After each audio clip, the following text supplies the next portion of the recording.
नमस्कार प्रिय विद्यार्थियों, कैसे हो आप। आज हम बादल राग कविता पार्ट 2 पर चर्चा करने जा रहे हैं। पार्ट 1 में हमने पहले 2 काव्यांश हैं उनका सरलीकरण किया, उनका अध्ययन किया। आज हम पार्ट 2 में इसके अगले जो 2 काव्यांश हैं उनके ऊपर चर्चा करने जा रहे हैं। आरोह भाग 2 में संकलित कविता बादल राग, जैसा कि आप जानते हैं कि इसके कवि हैं सूर्यकांत त्रिपाठी निराला जी हैं, जो कि हिंदी में छायावाद के आधार स्तंभ माने जाते हैं और हिंदी में छायावाद के साथ साथ प्रगतिवाद और प्रयोगवाद तीनों में इनकी अपनी रचनाएं रही हैं।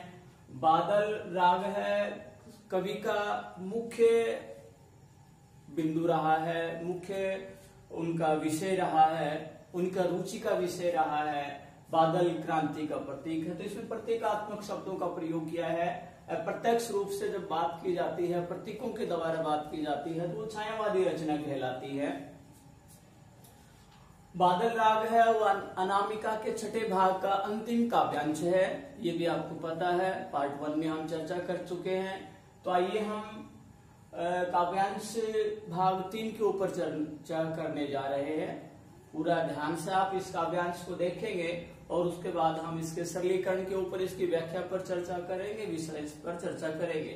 देखिए, अट्टालिका नहीं है रे आतंक भवन, अट्टालिका नहीं है रे आतंक भवन, सदा पंख पर ही होता जल विपल्लव पलावन, क्षुद्र प्रफुल्ल जलद से सदा छलकता नीर, रोग शोक में भी हंसता है ससव का सुकुमार शरीर, रुद्र कोश है क्षुद्र तोष है अंगना अंग से लिपटे भी, आतंक अंक पर काप रहे हैं, आतंक अंक पर काप रहे हैं धनी, वज्र गर्जन से बादल त्रस्त नैन मुख ढाप रहे हैं। तो ये काव्यांश है। प्रश्न क्या रहेगा? प्रस्तुत पंक्तियां हमारी हिंदी की पाठ्य पुस्तक आरोह भाग 2 में संकलित कविता बादल राग से ली गई हैं। प्रस्तुत काव्यांश में कवि ने बादल के माध्यम से पूंजीपति जो व्यवस्था है, जो शोषण पर आधारित है, उसका विरोध किया है और बादलों के माध्यम से क्रांति का आह्वान किया है। जो शोषित लोग हैं, वंचित लोग हैं, दलित लोग हैं, उनका जीवन है वो त्रस्त हो चुका है, दुखी हो चुका है, इसलिए क्रांति होनी चाहिए और क्रांति के द्वारा इस व्यवस्था में आमूल चूल परिवर्तन हो सकता है। तो यहाँ बादलों को संबोधित करते हुए निराला जी कहते हैं कि अट्टालिका नहीं है रे। इसके जो शब्दार्थ उनके ऊपर आप ध्यान देंगे। अट्टालिकाएं क्या है? ऊंचे ऊंचे भवन, जो आसमान को छूने वाली जो गगनचुम्बी भवनें हैं उनको अट्टालिका कहा है। आतंक भवन, आतंक जो भयभीत करने वाले हैं, ये सामान्य अट्टालिकाएं नहीं है, आतंक के भवन है, आतंक के मकान है, भयभीत अर्थात भय पर आधारित ये मकान है। सदा सदैव, पंख माने कीचड़, पंख माने कीचड़ होता है। जल विपल्लव, विपल्लव माने क्रांति, पलावन बाढ़, क्षुद्र, क्षुद्र क्या होता है? छोटे छोटे, प्रफुल्लित आनंदित, जलज, जलज किसके लिए आया है यहाँ? कमल के लिए। जलज किसके लिए आया है? कमल के लिए। छलकता, छलकता रहता है, गिरता रहता है। नीर, पानी, नीर किसका प्रतीक है? आंसू का प्रतीक है। छलकना, गिरना। रोग, रोगी, शोक में, दुख में, ससव, बचपन, सुकुमार सुंदर शरीर, रुद्र रुका हुआ, रुद्र का क्या अर्थ होता है? रुका हुआ, कोष खजाना, क्षुब्ध बहुत ही बदले की भावना से उबलता हुआ, गुस्सा, आक्रोश, क्षुब्ध को क्या कहते हैं? आक्रोश, गुस्सा, बदले की भावना से, इंतकाम की भावना, बदले की भावना। तो संतोष, धैर्य, अंगना, पत्नी, अंक, अंग, लिपटना, आतंक, अंक आतंक पर है आधारित, धनी, धनी लोग, पूंजीपति लोग, अमीरों के लिए धनी शब्द का प्रयोग किया है, जो कि पूंजीवादी व्यवस्था के प्रतीक हैं, जो शोषण के प्रतीक हैं। वज्र, गर्जन, वज्र के समान घन घोर गर्जना करने वाले बादल। त्रस्त माने दुखी, दुखी होकर नयन मुख ढाप रहे हैं, ढक रहे हैं। तो आइए इसके सरलार्थ के ऊपर ध्यान देते हैं। कवि सूर्यकांत त्रिपाठी निराला जी बादलों को संबोधित करते हुए, क्रांति का आह्वान करते हुए कहते हैं कि अटालिका नहीं है रे। जो पूंजीपति अमीर लोगों ने वंचित लोगों का, किसानों का, मजदूरों का जो शोषण किया है, उन शोषण के द्वारा उन्होंने जो चल अचल संपत्ति इकट्ठी की है, उसका जो संचय किया है, उससे उन्होंने गगनचुंबी भवन बना लिए हैं।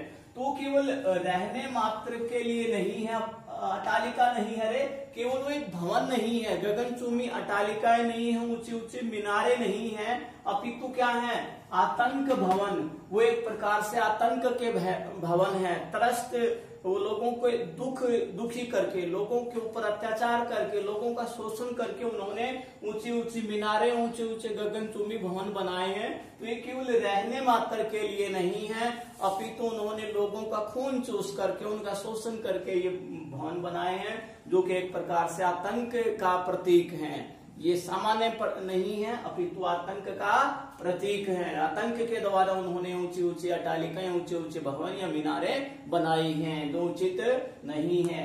आगे क्या कहा है, सदा पंख पर ही होता जल विपल्लव पलावन। सदा हमेशा पंख कीचड़ पर ही, जल विपल्लव क्रांति पलावन।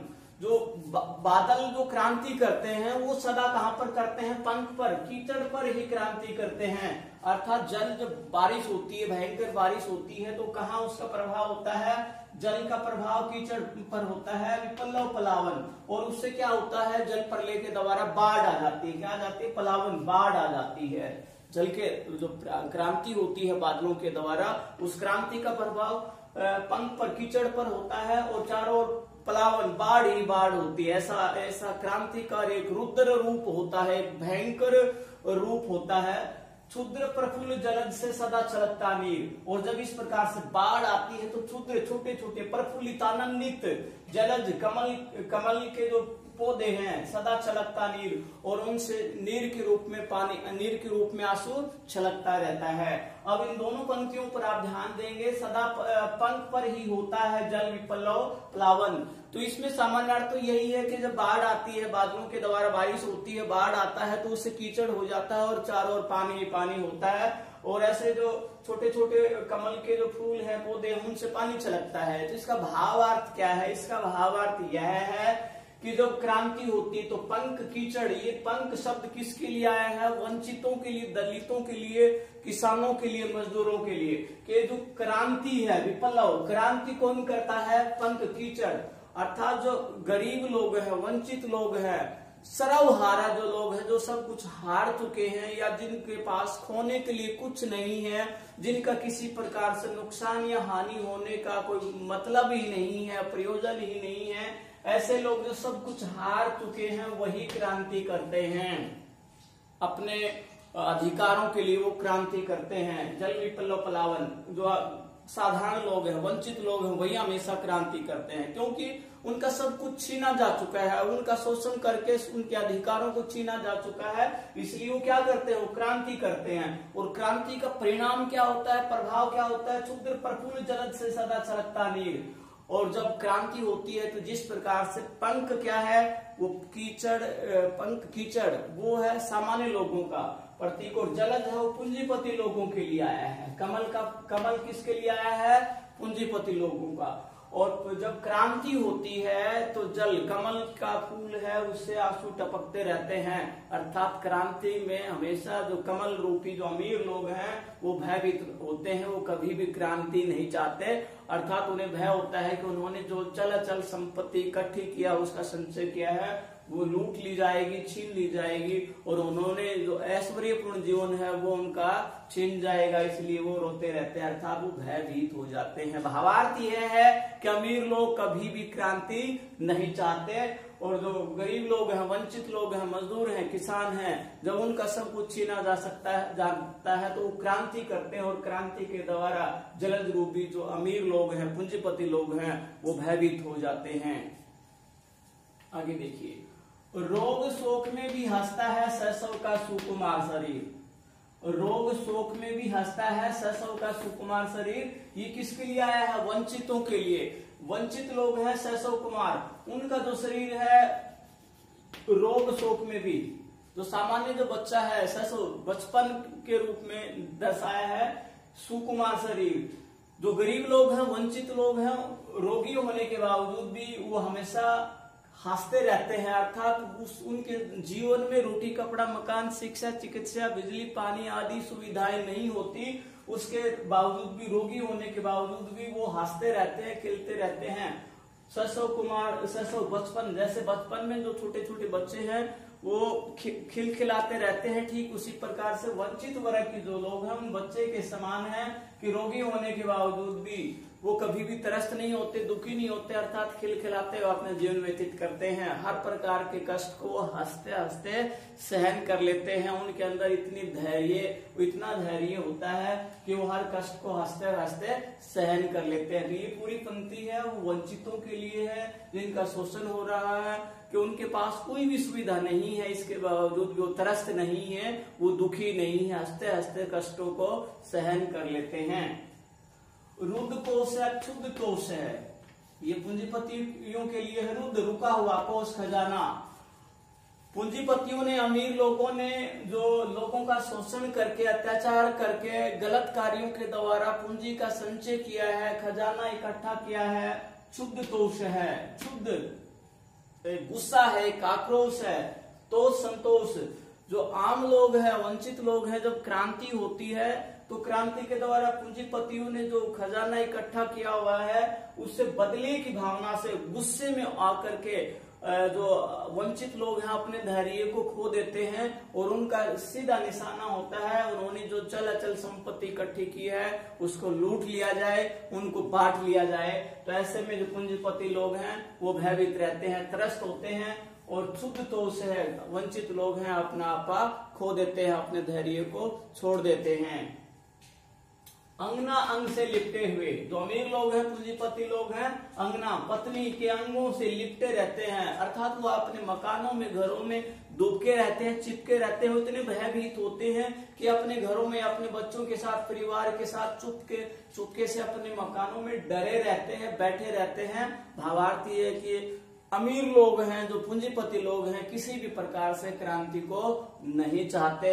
उन्हें पता है कि क्रांति होगी तो उनका जो खजाना है, उन्होंने जो चल अचल संपत्ति इकट्ठी कर ली है, उनको वंचित लोग हैं लूट लेंगे और इसलिए वो अंग से लिपटे हुए अपने परिजनों से अपने घरों में चुपचाप डूबके रहते हैं, छिपे रहते हैं।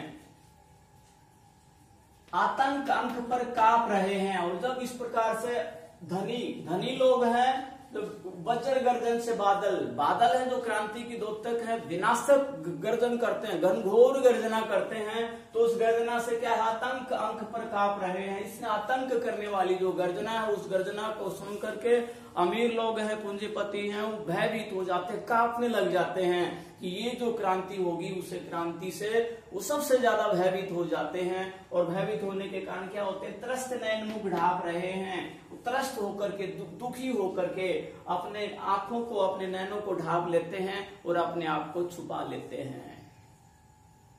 तो प्रिय विद्यार्थियों, इसका भावार्थ यही है कि क्रांति हमेशा आम लोग करते हैं, गरीब लोग करते हैं, सर्वहारा लोग हैं वही करते हैं, क्योंकि उनके पास होने के लिए कुछ भी नहीं होता। जिस प्रकार से जल प्रलय होती है वो कीचड़ में होती है, ठीक उसी प्रकार से जो कीचड़ है प्रतीकात्मक, पंख प्रतीकात्मक शब्द है, वो वंचितों के लिए, दलितों के लिए, मजदूरों के लिए, किसानों के लिए प्रयुक्त हुआ है। और जलज है पूंजीपतियों का, अमीर लोगों का यहाँ प्रतीक है। पूंजीपति कभी भी क्रांति नहीं चाहते, इसलिए क्रांति के नाम से वो त्रस्त हो जाते हैं, अपने मकानों में दुबक जाते हैं। और जो गरीब लोग हैं, वंचित लोग हैं, हमेशा क्रांति करते हैं और क्रांति से उनको बहुत ज्यादा लाभ होने वाला है। भावार्थ है कि क्रांति के द्वारा जो वंचित लोग हैं उनको हमेशा लाभ होता है और गरीब हैं, जो अमीर हैं, जो पूंजीपति व्यवस्था है वो बदल जाती है, व्यवस्था बदल जाती है, उसमें आमूलचूल परिवर्तन होता है। तो संपूर्ण काव्यांश में क्या है, तत्सम शब्दों का प्रयोग किया गया है। दूसरा, इसमें रूपक अलंकार है, अनुप्रास अलंकार है, संबोधनात्मक शैली है, प्रतीकात्मक शब्दों का इसमें प्रयोग किया गया है।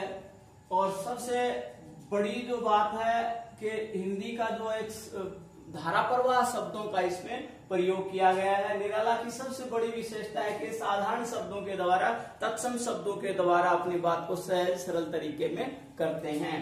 तो ये पूरा काव्यांश आपको समझ में आया होगा। बादल राग कविता का अंतिम जो भाग है, अंतिम काव्यांश है, उसके ऊपर हम अपनी चर्चा करते हैं। जीर्ण बाहु है शीर्ण शरीर, हे विप्लव के वीर, चूस लिया है उसका सार, हाड़ मात्र ही है आधार, हे जीवन के पारावार। पूर्ण ये जो काव्यांश है वो किसान की जो खस्ता हालत है, जो दयनीय हालत है, जो चिंतनीय अवस्था है, उस पर यहाँ कवि ने अपना चिंतन प्रकट किया है, उसका मार्मिक वर्णन किया है। क्या कहा है?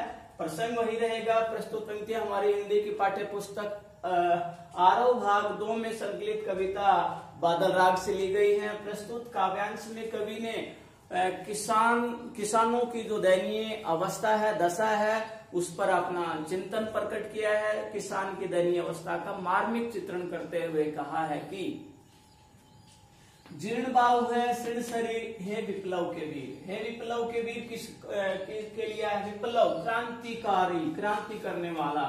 वीर शब्द किसके लिए है? बादलों के लिए।